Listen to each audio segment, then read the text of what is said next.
Ya, pertama telah kami sampaikan bahwa pada saat ini kita masih menunggu dari hasil penelitian, pendalaman, penyelidikan dari pihak baik itu aparat penegak hukum dalam hal ini kejaksaan maupun dari pihak Pertamina.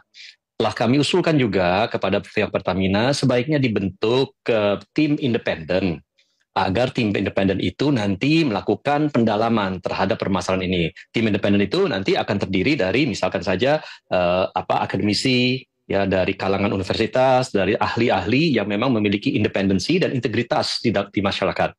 Karena terus terang kalau kita sekarang mengasumsikan adanya oplosan dan ini asumsi ini bergulir terus-menerus tanpa adanya sebuah bukti dan fakta yang nyata, apalagi di backup oleh data yang secara akademis bisa dipertanggungjawabkan, saya kira kita akan berasumsi saja. Dan menurut hemat kami, hal ini tidak akan menyelesaikan permasalahan. Bahkan itu bertambah, hanya akan menambah keresahan masyarakat. Masyarakat tidak boleh kita resahkan lebih lanjut lagi, oleh karena itu biarkanlah pihak aparat penegak hukum, Pertamina kemudian melakukan pendalaman dan kemudian mengumumkan pada saatnya ketika semua fakta sudah terkumpul. Perlu saya juga sampaikan di sini bahwa andai kata Pertamina ternyata ditemukan adanya oplosan, ya saya kira kita akan memanggil kembali Pertaminanya karena di dalam RDP dengan Pertamina beberapa hari yang lalu mereka sudah mengatakan tidak ada oplosan, yang ada hanya penyampuran aditif untuk meningkatkan kinerja dan performa dari bahan bakar tersebut. Jadi ini posisi saat ini yang sedang kita dalami pada kasus ini. Apakah DPR memberikan waktu juga bagi Pertamina untuk segera menjelaskan ke publik dari hasil pendalaman yang dilakukan? Kita ingin secepat-cepatnya karena publik juga perlu mengetahui dan perlu ditenangkan dalam kondisi yang saat ini diterpa ketidakpastian.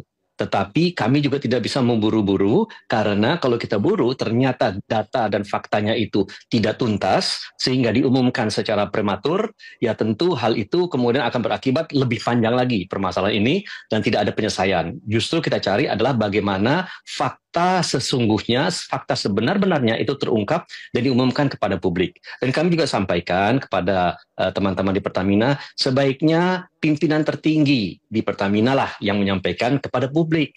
Jangan hanya sekedar juru bicara saja, karena ini menyangkut kredibilitas, menyangkut reputasi, menyangkut keindependenan dari Pertamina di dalam tugasnya untuk melaksanakan distribusi daripada BBM ke depannya tanpa ada gangguan dan tanpa ada permasalahan di internal mereka. Baik, publik kemudian merespon dengan membuat laporan ke LBH ya, Mas Belly, bahkan sudah ada lebih dari 500 laporan. Apa saja laporan dan bukti-bukti yang masuk ke LBH?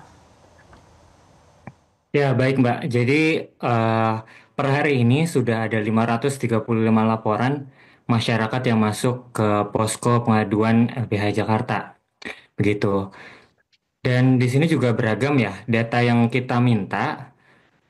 Itu di sana ada terkait eh, bagaimana penggunaan masyarakat terhadap eh, Pertamax, kemudian juga bagaimana gambaran kerugiannya, begitu juga dengan bukti-bukti penggunaan Pertamax bagi masyarakat, begitu.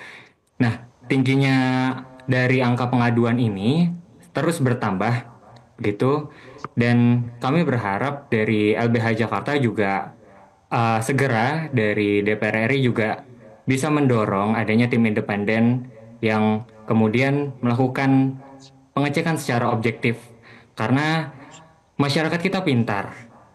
Masyarakat kita pintar dan saat ini kalau hanya konferensi pers, kalau hanya penyampaian dari Komisi 12 DPR RI itu tidak cukup. Ya, butuh penelitian yang objektif, bahkan dari kalangan akademisi, begitu juga dari kalangan yang dari non-Pertamina, dari luar Pertamina, agar bisa dibuka kepada publik sejelas-jelasnya. Dan apabila dugaan pengoplosan ini benar dari riset yang dilakukan, pengujian yang dilakukan, maka LBH Jakarta dan juga Selios itu akan bersama-sama dengan masyarakat untuk memulihkan hak-hak masyarakat yang dirugikan atas tindakan korupsi dari Pertamina ini. Begitu, Mbak. memulihkan hak-hak masyarakat dengan menempuh jalur hukum maksudnya? Ya, betul. Tentu kita sama-sama paham bahwa upaya hukum adalah upaya terakhir. Kami pun berharap bahwa dari pihak Pertamina dan juga mungkin didorong oleh pemerintah juga, apabila betul terdapat pengoplosan, begitu ya, bahwa yang rugi itu tidak hanya negara dari tindakan koruptif ini, tapi yang rugi juga masyarakat kita. Maka perlu juga penggantian ganti rugi kepada masyarakat. Nah, kami pun berharap ada upaya tersebut dilakukan oleh Pertamina dan didorong juga oleh pemerintah. Apabila tidak ada upaya-upaya tersebut, maka kami akan melakukan upaya hukum, baik dari mekanisme gugatan class action ataupun gugatan citizen lawsuit atau gugatan warga negara, begitu Mbak. Oke, baik.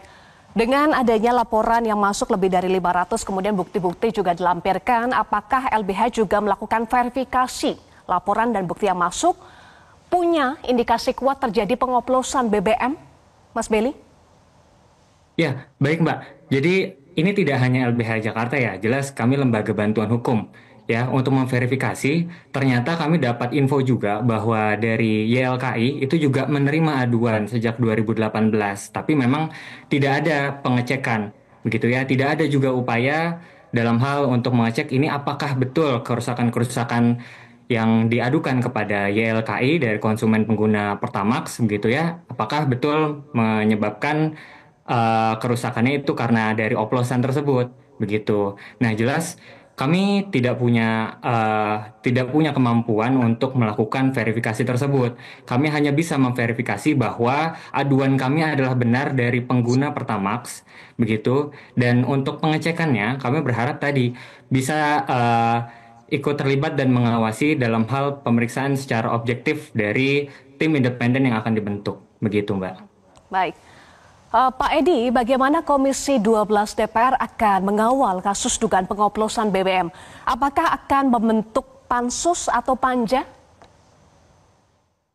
Sampai saat ini memang belum ada pembahasan untuk membahas untuk membentuk panja apapun pansus ya. Saya kira kita tunggu dulu terlebih dahulu hasil pendalaman yang dilakukan tadi yang saya sampaikan aparat penegak hukum maupun tim Pertamina. Tetapi memang kalau kita melihat dampak yang dihasilkan dari permasalahan ini, memang permasalahan ini sudah memang patut untuk dibentuk ke panja.